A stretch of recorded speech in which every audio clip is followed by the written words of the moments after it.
What's up everyone? Welcome back to our new videos. सबैजना सन्चै हुन्छ होला एन्ड म पनि सन्चै आरामै छु है। सो आज भनेको म चाहिँ दलेली जाँदैछु केही कामको कारणले गर्दाखेरि यसो भिडियो बनाउँदै जाऊँ न भनेर हो है। अनि अल्छी एक्लै पनि भयो नि त आज, त्यही भएर यसो भिडियो बनाउँदै जाऊँ भनेर हो।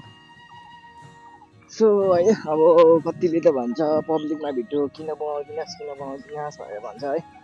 सो ममा भएको त्यो कन्फिडेन्ट लेभल 0 भएको कारणले नै हो त्यो म पब्लिकमा भिडियो बनाउन सकिरहेको छैन।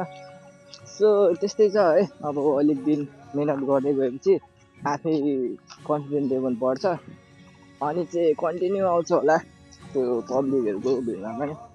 सो त्यस्तै छ गाइस। सो म चाहिँ खासै दलेली चाहिँ किन गएको भन्दाखेरि अब हामी स्कुल पढ्ने कलेज पढ्ने दुईजना भयो।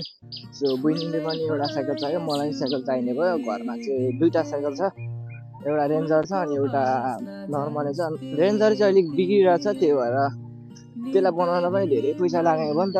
त्यही भएर अब रेन्जरलाई नबनाउने, अब अलिक पछि नै म आफै बनाउँछु। त्यही भएर एउटा चाहिँ नयाँ साइकल अलिक टिकाउ होस् भनेर अब एउटा साइकल चाहिँ लिन गएको म चाहिँ है। सो गाइस त्यस्तै छ है, स्टे ट्युन है। अब साइकल के कस्तो छ राम्रै होला, आई होप है।